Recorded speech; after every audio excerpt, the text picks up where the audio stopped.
ಇತ್ತೀಚಿನ ದಿನಗಳಲ್ಲಿ ಮಕ್ಕಳಿಗೆ ಐ ಪ್ರಾಬ್ಲಮ್ ಜಾಸ್ತಿ ಆಗ್ತಿದೆ. ಅದರಲ್ಲೂ ಶಾಲೆಗೆ ಹೋಗೋ ಮಕ್ಕಳಿಗೆ ದೃಷ್ಟಿದೋಷ ಕಾಣಿಸಿಕೊಳ್ತಿದ್ದು ಪೋಷಕರಿಗೆ ಚಿಂತೆಗೆ ಇದೊಂದು ಕಾರಣವಾಗಿದೆ. ಹಾಗಾದ್ರೆ ಮಕ್ಕಳಲ್ಲಿ ದೃಷ್ಟಿ ಸಮಸ್ಯೆಗೆ ಕಾರಣ ಏನು? ಇದರ ಬಗ್ಗೆ ವೈದ್ಯರು ಏನು ಹೇಳ್ತಾರೆ? ಇಲ್ಲದೆ ಶಾಕಿಂಗ್ ರಿಪೋರ್ಟ್.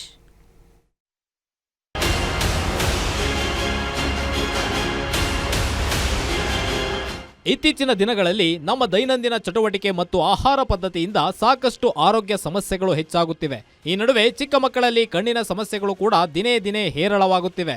ಶಾಲೆಗೆ ಹೋಗುವ ಮಕ್ಕಳಲ್ಲಿ ಸಮೀಪ ದೃಷ್ಟಿ ದೋಷಗಳು ಹೆಚ್ಚಾಗಿ ಮಕ್ಕಳು ಹತ್ತಿರದಲ್ಲಿರೋದನ್ನು ವೀಕ್ಷಿಸುವುದಕ್ಕೆ ಕನ್ನಡಕವನ್ನು ಬಳಸುವಂತಾಗಿದೆ.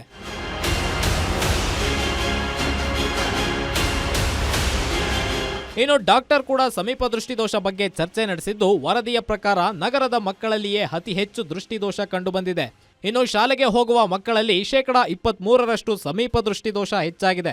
ಗ್ರಾಮೀಣ ಭಾಗದ ಮಕ್ಕಳಲ್ಲಿ 3.18% ಹಾಗೂ ಬೆಂಗಳೂರು ನಗರದಲ್ಲಿ 4.71% ಮಕ್ಕಳಲ್ಲಿ ದೃಷ್ಟಿದೋಷ ಖಚಿತವಾಗಿದೆ. ಇನ್ನು 2050ರ ವೇಳೆಗೆ ಸುಮಾರು 53% ಮಕ್ಕಳಲ್ಲಿ ಈ ರೋಗ ಏರಿಕೆಯಾಗುವ ಸಾಧ್ಯತೆ ಇದೆ ಎಂದು ವರದಿ ಹೇಳುತ್ತಿದೆ. ಮಕ್ಕಳಲ್ಲಿ ಈ ರೀತಿಯಾದಂತಹ ರಿಫ್ರಾಕ್ಟಿವ್ ಎರರ್ಸ್ ಶುರುವಾಯಿತು, ಕಣ್ಣಿಗೆ ಸಂಬಂಧಪಟ್ಟಂತಹ ತೊಂದರೆಗಳು ಶುರುವಾಯಿತು ಅಂತ ಹೇಳಿದ್ರೆ ಅಲ್ಲಿ ಅವರು ಲೈಫ್ ಲಾಂಗ್ ಸ್ಪೆಕ್ಟಾಕಲ್ ಯೂಸ್ ಮಾಡಬಹುದು ಅಥವಾ ಕಾಂಟ್ಯಾಕ್ಟ್ ಲೆನ್ಸ್ಗಳನ್ನು ಯೂಸ್ ಮಾಡಬೇಕಾಗುತ್ತೆ.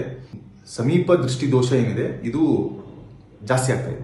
ಸೊ ಇದರಿಂದ ಇದು ಮಕ್ಕಳಿಗೆ ಗೊತ್ತಾಗಲ್ಲ. ಪೋಷಕರು ಅಥವಾ ಶಿಕ್ಷಕರು ಏನಿರ್ತಾರೆ ಅವರೇ ಮಕ್ಕಳನ್ನ ಅಬ್ಸರ್ವ್ ಮಾಡಿ ಅವರಿಗೆ ಓದುವಾಗ ಏನಾದ್ರು ತೊಂದರೆ ಆಗ್ತಿದೆಯಾ, ಬರೆಯುವಾಗ ತೊಂದರೆ ಆಗ್ತಿದೆಯಾ, ಅಥವಾ ಬೋರ್ಡ್ ನೋಡುವಾಗ ತೊಂದರೆ ಆಗ್ತಿದೆಯಾ, ಅಥವಾ ಸಮೀಪದ ವಸ್ತುಗಳನ್ನು ನೋಡುವಾಗ ಸಮಸ್ಯೆ ಆಗ್ತಿದೆಯಾ ಅಂತ ಅವರೇ ಅದನ್ನ ಅನಲೈಸ್ ಮಾಡಿಬಿಟ್ಟು ಹತ್ತಿರದ ಎಕ್ಸ್ಪರ್ಟ್ಸ್ಗಳನ್ನ ಅಥವಾ ವೈದ್ಯರನ್ನ ಭೇಟಿಯಾಗುವುದು ಉತ್ತಮ. ಇತ್ತೀಚೆಗೆ ಮಕ್ಕಳು ಹೊರಾಂಗಣ ಕ್ರೀಡೆ ಬಿಟ್ಟು ಮನೆಯಲ್ಲೇ ಇದ್ದು ಟಿವಿ, ಟ್ಯಾಬ್, ಕಂಪ್ಯೂಟರ್, ಮೊಬೈಲ್ನಂತಹ ಡಿಜಿಟಲ್ ಪರದೆ ಬಳಕೆ ಹೆಚ್ಚಾಗಿ ಬಳಸುತ್ತಿರೋದ್ರಿಂದ ದೃಷ್ಟಿ ಕಳೆದುಕೊಳ್ತಿದ್ದಾರೆ.